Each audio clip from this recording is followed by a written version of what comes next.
వీటి ప్రేక్షకులకు నమస్కారం. నేను మీ అన్నయ్య. ఈ మధ్య ప్రతి ఛానల్లో అంటే ఎవరిని కించపరచకుండా మనం మాట్లాడుకునే ప్రయత్నం చేద్దాం. కానీ మహిళలను మాత్రం తక్కువ చేసి మాట్లాడితే అసలు ఊరుకునే ప్రసక్తే లేదు.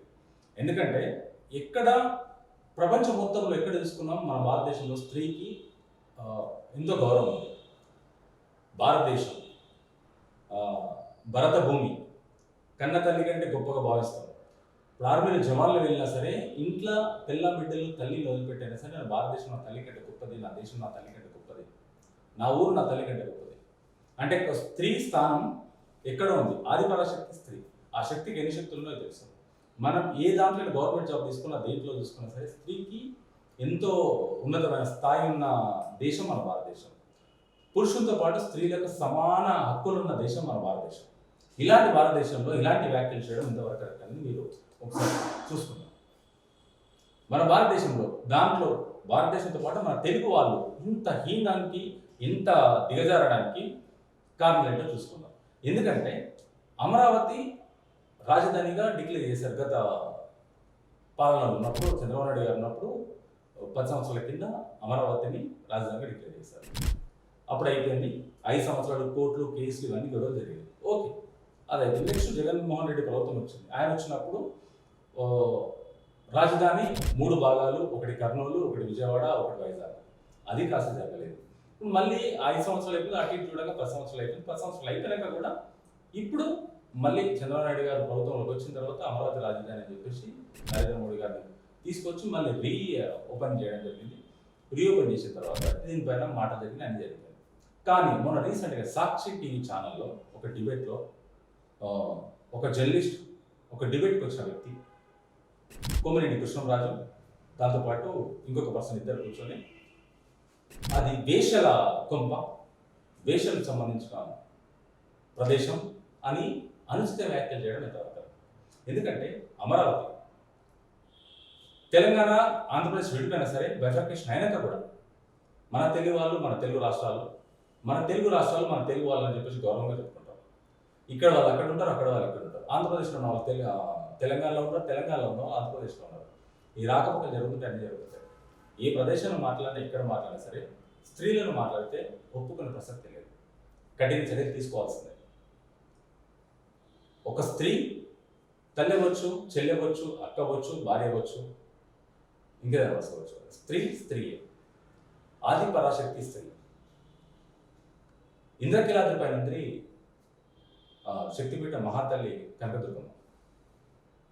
అలాంటి ప్రదేశం, కాకతీయులు నడవాడిన ప్రదేశం. ఒకప్పుడు బుద్ధుడు అక్కడ నేలపైన నడయాడిన ప్రదేశం. అలాంటి ప్రదేశాన్ని, అమరావతిని ఇంత కించపరిచి మాట్లాడడం, వేషల కొంపలాగా మాట్లాడడం. వేష అయినా సరే వాళ్ళ పొట్టకుటి కోసం చేసుకుంటారు. వేషలు కూడా వాళ్ళ కోపం వస్తుంది. వాళ్ళ పొట్టకుటి కోసం చేసుకుంటున్నారు వేషలు. అంతకంటే హీనంగా మాట్లాడడం ఎంతవరకు కరెక్ట్?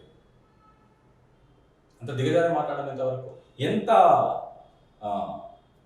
నేను కెమెరా ముందు ఉన్నా కాబట్టి బూతులు నా నోటికి మింగాల్సి వస్తుంది.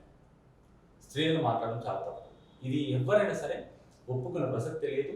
మాట్లాడిన వాళ్ళకు, మాట్లాడొచ్చిన పర్సన్స్కి ఎవరికైనా కఠిన చర్యలు తప్పవు, తీసుకోవాల్సిందే, దీన్ని ఖండించాల్సిందే. ఎందుకంటే మనం కూడా పుట్టింది ఒక స్త్రీ కడుపు నుంచి, స్త్రీ యోని నుంచి మనం పుట్టాం. నా తల్లి మహాశక్తి, ఆ తల్లి నుంచే నేను పుట్టాను. నా భార్య మహాశక్తి, నాకు పిల్లలు పుట్టారు. మొగడు నేను ఊరికి అవ్వలేదు. నోరు మాట్లాడేటప్పుడు నోరు జాగ్రత్త పెట్టుకొని మాట్లాడాలి. నువ్వు మాట్లాడేటప్పుడు నువ్వు పుట్టింది కూడా స్త్రీ కడుపులో పెంచావు. ఆ స్త్రీని ఇంత కించపరచడం అంటే, వాళ్ళని మాట్లాడినామంటే వాళ్ళని స్త్రీని కించపరిచినట్టే. మగవాడు పోకపోతే స్త్రీ వేషానికి అవుతుంది. ఇంత నోరు జారి మాట్లాడే ముందు ఏం మాట్లాడుతున్న మన అడ్డు అదుపు లేకుండా, జర్నలిస్ట్ అయినా పర్లేదు, జర్నలిస్టులకు కొన్ని హక్కులు ఉన్నాయి, మాట్లాడే స్వాతంత్రం ఉంది, ఆ వాక్కు స్వాతంత్రం ఇచ్చింది రాజ్యాంగం. కానీ ఇలాంటి పిచ్చి కూతలు వాగడానికి కాదు. జర్నలిజం చదువుకున్నా, జర్నలిజంలో ఉన్నా, ఎన్ని సంవత్సరాల ఎక్స్పీరియన్స్ ఉన్నా నోరు జారి మాట్లాడితే ఎవ్వరూ ఉపేక్షించారు. వీళ్ళని కఠిన చర్యలు తీసుకోవాల్సిందే, ఛానల్ పైన తీసుకోవాల్సిందే, మాట్లాడే వాళ్ళపైన తీసుకోవాల్సిందే. ఎవ్వరు మన ఇలాంటి వ్యాఖ్యలు చేయకుండా తీసుకోవాల్సిందే.